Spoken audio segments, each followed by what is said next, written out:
Nabi kami mah Adam, kalau Muhammad mah akhlak kami. Artinya mereka sudah mengenal. Hana caraka data sawala adalah sifat-sifat Tuhan. Karena pasti orang itu diutus untuk itu. Artinya nabi-nabi awal memang ada di Indonesia gitu. Sifat-sifat Tuhan itu berusaha divisualkan dengan sosok sebelum Adam diciptakan. Nur Muhammad sudah diciptakan lebih dulu. Artinya Muhammad SAW ini sudah diceritakan sejak awal. Itu makanya mereka mengenal tentang Muhammad. La ikraha fiddin. Tidak ada paksaan dalam agama. Tidak ada paksaan dalam agama.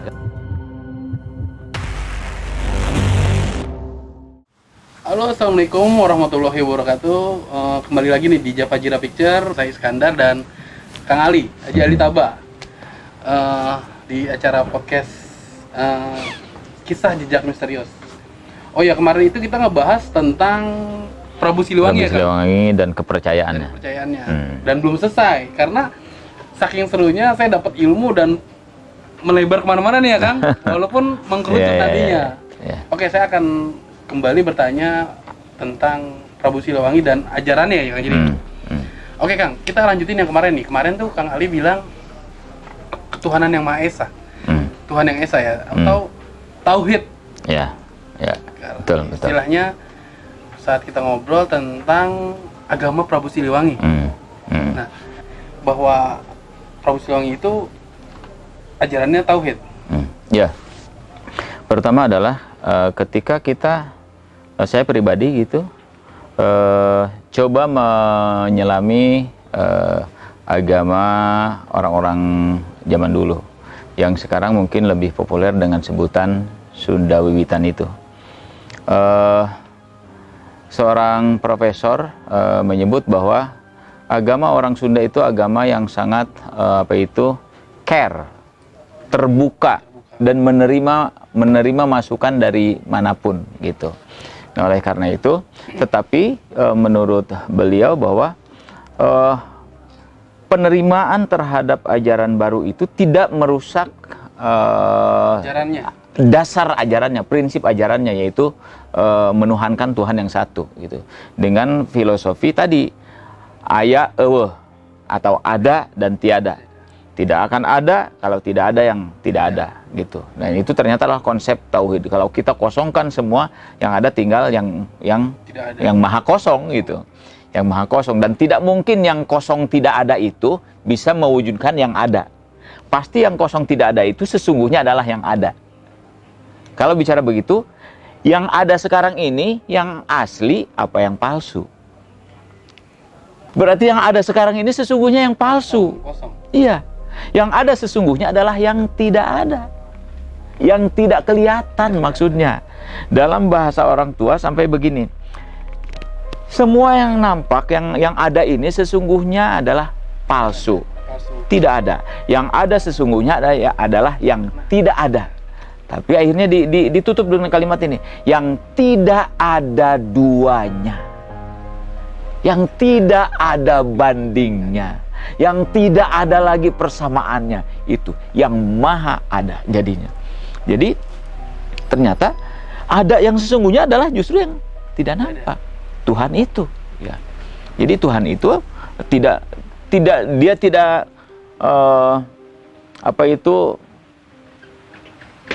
tidak menjadi Tuhan kalau masih memperlihatkan simbol-simbol keadaan.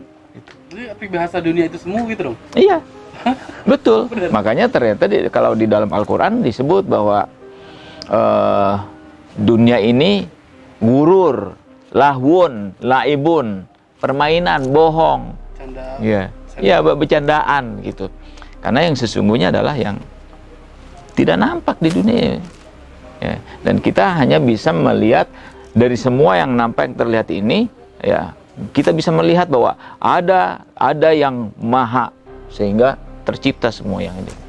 Nah, ini semua kalau orang menyelami itu akan tahu, oh ternyata ajaran yang sekarang kita menyebutnya ajaran Sunda Wiwitan sesungguhnya adalah agama tauhid. Apakah itu Islam juga? Tentu saja kita tidak bisa menyamakan dengan Islam kita sekarang gitu.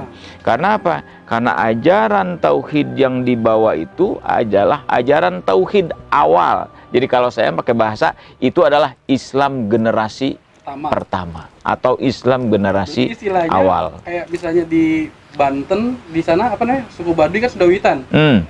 Kita Islam, berarti dia belum update istilahnya ya, Kang? Itu ya kalau bahasa anak sekarang belum update gitu. Tapi sebenarnya di software yang sama kali. Software yang sama. Cuman dia belum update. Betul. Saya udah Windows 10, dia masih Windows 95. Iya, betul. Ya gitu ya? Jadi kalau mereka dipersamakan dengan kita, ya nggak bisa juga dipersamakan. Softwarenya sama, tapi tidak bisa dipersamakan. Pentium 4 dengan sekarang apa? Core i9, Core i9. Tentu saja nggak sama. Prinsipnya sama, ini kok komputer juga, tapi hasilnya beda gitu. Nah, oleh karena itu muncullah peristiwa Kian Santang mengejar-ngejar Prabu Siliwangi. Karena dalam persepsi Kian Santang, bapaknya belum seagama sama gua. Tapi dalam persepsi Prabu Siliwangi, gua tuh sama sebenarnya. Iya, Prabu Siliwangi tahu apa yang didapat oleh anaknya itu sama dengan yang gua dapat. Prabu Siliwangi itu bukannya berarti takut dia, Kak? Tidak. Justru disitulah kita akan memahami prinsip la ikraha fiddin. Tidak ada paksaan dalam agama. Bahwa Prabu Siliwangi mau tetap ada Kian Santang dengan agama yang update-nya, yang barunya, silahkan. Kan kita juga sama gitu. Bahwa ente mau ke agama nenek moyang aja, agama leluhur, silahkan. Saya mau agama yang baru, silahkan juga. Persoalannya apakah ketauhidan mereka dengan ketauhidan kita sama apa nggak? Ketauhidannya sama, tapi syariatnya yang berbeda gitu. Jadi kalau si profesor itu kemudian dalam kajiannya menemukan bahwa agama orang Sunda itu sangat-sangat care terhadap masukan dari luar. Nah, ini makanya kemudian di dalam sejarah kerajaan Sunda muncul periode-periode, dikatakan periode awal, periode Hindu. Sesungguhnya apa sih? Sebenarnya secara prinsip kepercayaan mereka tidak berubah, tetap dengan keyakinan pada Tuhan yang satu. Lalu bagaimana pengaruh yang disebut Hindu itu masuk? Bukan mereka kemudian beralih ke agama, tidak. Prinsip-prinsip Hindu ini mohon maaf ya, ini adalah tafsir saya tentang sejarah yang saya coba telusuri gitu. Bahwa bagi orang Sunda ternyata diketahui ada yang Maha Pencipta. Di ajaran yang dibawa dari India ada disebut yang Maha Pencipta itu adalah Brahma. Kemudian ada yang Maha Memelihara. Di dalam kepercayaan yang dibawa dari India itu disebut Wisnu. Lalu kemudian yang merusak, yang apa itu, yang perusak, bukan di situ perusak di situ bukan berarti bukan gitu. Artinya gini, siapa yang nanti pada akhirnya menghancurkan semesta ini, siapa gitu.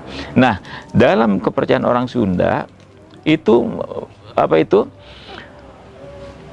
sifat-sifat Tuhan yang Maha Mencipta, Maha Memelihara dan Maha Merusak itu terwakilkan dengan nama ini, nama Brahma, ya, Wisnu, Siwa. Itu kemudian makanya sifat-sifat Tuhan itu berusaha divisualkan dengan sosok Brahma, dengan sosok Wisnu, dengan mereka tidak memuja Brahma, tidak memuja Wisnu, tidak memuja Siwa gitu. Mereka tetap memuja Tuhan yang satu, tetapi sifat-sifatnya disimbolisasikan gitu lewat dengan apa, visual ya. Ya.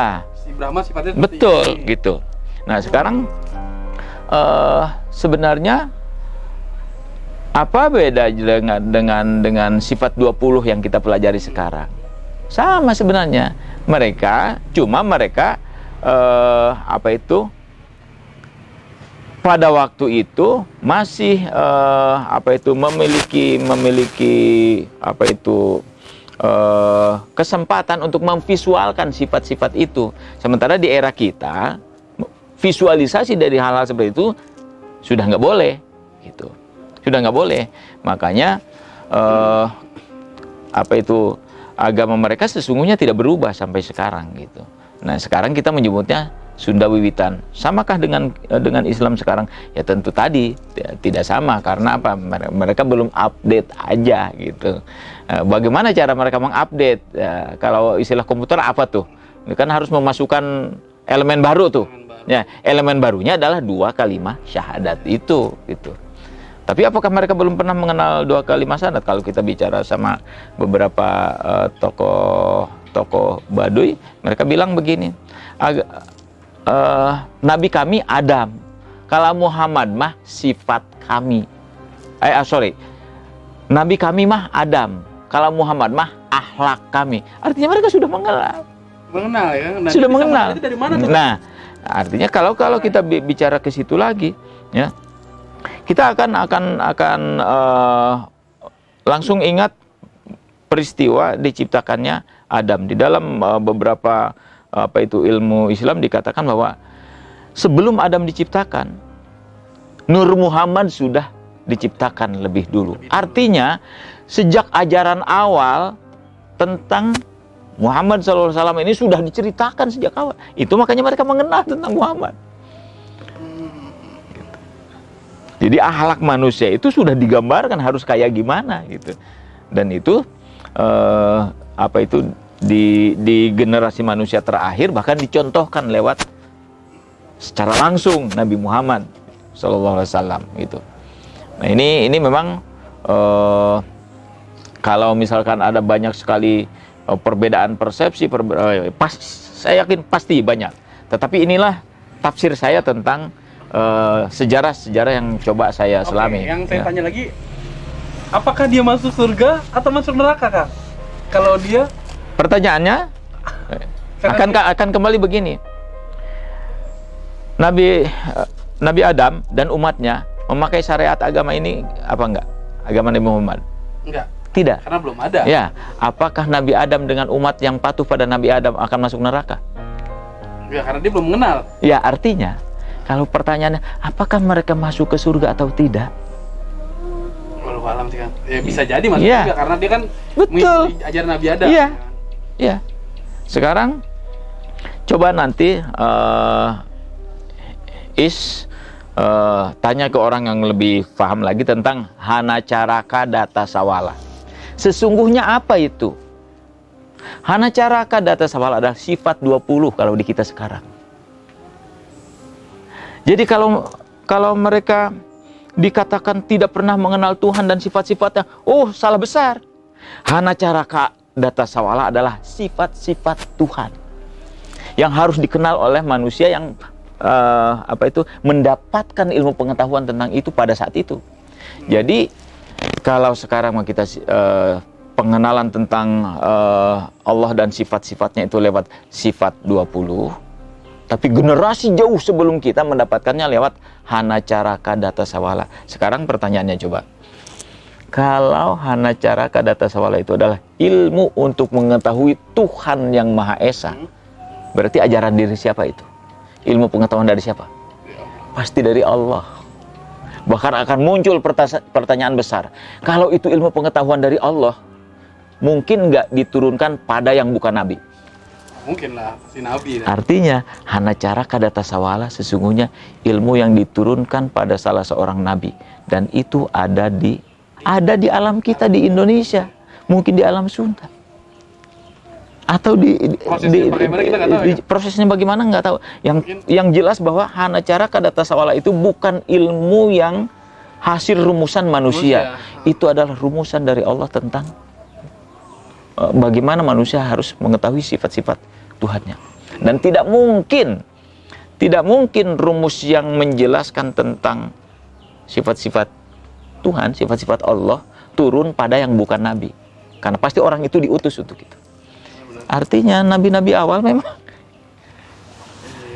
ada di Indonesia, gitu. Lalu bagaimana dengan Prabu Siliwangi? Wallahu alam ya. Tapi yang jelas bahwa kita tidak bisa mengatakan bahwa Prabu Siliwangi itu kafir misal, tidak bisa. Karena agama mereka jelas agama tauhid. Lalu bagaimana teman-teman yang sekarang mau menganut Sunda Wiwitan? Ya silahkan saja. Pilihan itu ya kan? Ya pilihan gitu. Tapi yang pasti apakah sama dengan Islam? Ya jelas tidak sama. Pasti tidak sama. Karena komputer tadi, komputer Pentium 1 dengan Pentium 12 pasti beda gitu. Untuk bisa menikmati aplikasi Pentium 12, dia harus masuk ke Pentium 12. Harus dibuang sifatnya itu, harus upgrade. Iya, gitu. Itu rumus yang sederhana. Tapi gitu. Secara ditarik garis lurus maksudnya sama ya. Iya, komputer juga untuk ngetik mah bisa lah gitu. Tapi kalau untuk menikmati aplikasi Pentium 12, ya nggak bisa. Dia harus masuk dulu ke sini. Itu makanya Kian Santang mengejar-ngejar bapaknya. Tapi bapaknya kekeh dengan apa yang sudah dia dapat. Apakah bapaknya salah? Tidak bisa. Gitu. Tidak bisa kita katakan salah. Oke, kita balik lagi ke Prabu Siliwangi kan. Kan akhirnya dia menghilang nih Kang.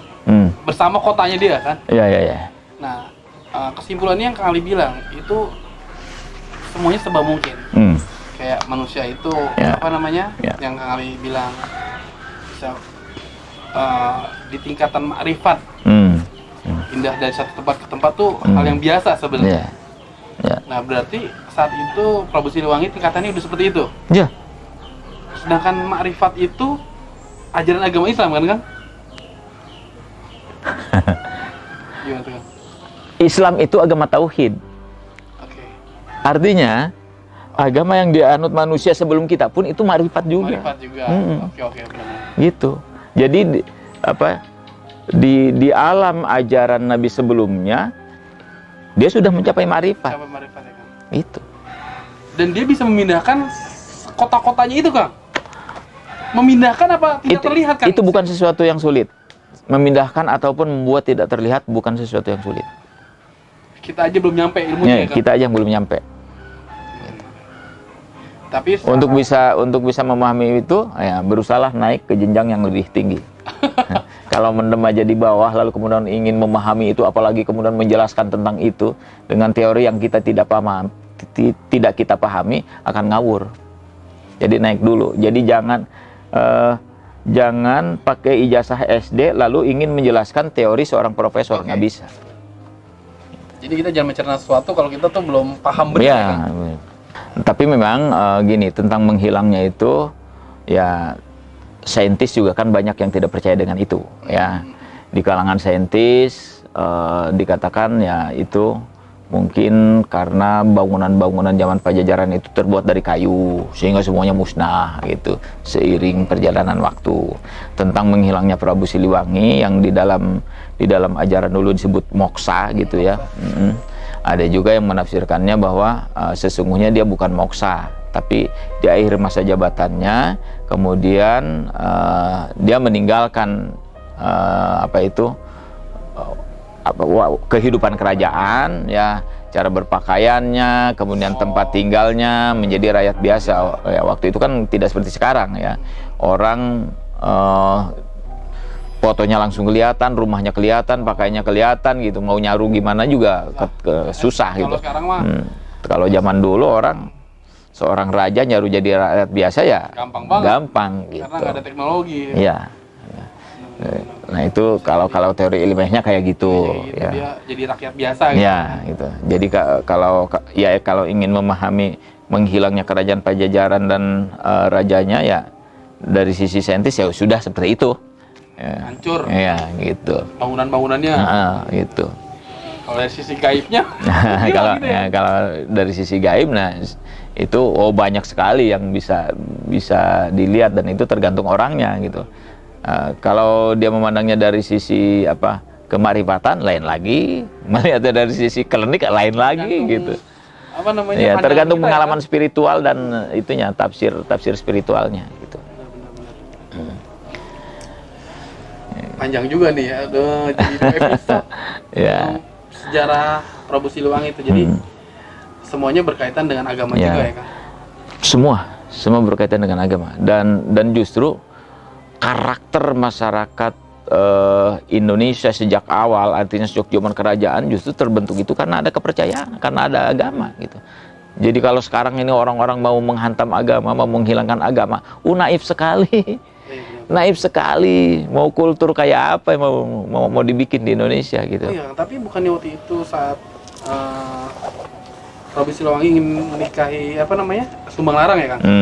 Bukannya dia disuruh masuk Islam? Nah, itu dia. Gimana tuh, Kang? Nah, itu dia makanya. Jadi kalau bicara peristiwa pernikahan itu, ada seorang ulama menafsirkan bahwa tidak mungkin Prabu Siliwangi non Muslim, pasti Islam, sampai dia diizinkan menikahi Subang Larang itu. Nah, sekarang kalau tadi sudah kita bicarakan panjang lebar bahwa Prabu Siliwangi beragama tauhid. Kalau semua kita juga beragama tauhid. Kalau semua beragama, orang yang sama-sama beragama tauhid mau dikatakan sama, berarti dia Islam. Cuman saya menyebut istilahnya mungkin Islam generasi pertama. Lalu kenapa orang tua Subang Larang mengizinkan untuk menikahi anaknya kawin dengan Prabu Siliwangi? Kalau Prabu Siliwangi beda keyakinan. Itu makanya diizinkan karena Prabu Siliwangi juga ternyata bertuhan yang satu. Gitu. Iya, benar-benar nggak mungkin. Iya, gitu. Cuma tadi, tapi apakah Prabu Siliwangi sudah dengan Pentium yang sama atau itu persoalannya ya. Kita tidak bisa menghukumi peristiwa yang sesungguhnya kita sama sekali nggak ada yang tahu gitu tentang. Tetapi bahwa izin perkawinan antara Muslim dengan non Muslim sangat tidak mungkin gitu. Apalagi kultur pada saat itu sangat kuat gitu. Oke, berarti udah selesai nih pertanyaan. Ya, mudah-mudahan ini ada manfaat. Lebih meluas kemana-mana. Terima kasih banyak Kang Ali ini. Sip, sama-sama. Oke, nanti kita bakal ketemu lagi ya Kang di episode selanjutnya. Ya, oke. Ya, cuma saya berpesan bahwa sekali lagi apa yang saya jelaskan pada Iskandar adalah tafsir saya tentang sejarah dan kepercayaan yang saya selami selama ini. Gitu. Jadi kalau Anda beda persepsi ya sah-sah saja. Gitu. Oke. Assalamualaikum warahmatullahi wabarakatuh. Waalaikumsalam warahmatullahi wabarakatuh. Terima kasih. Sip.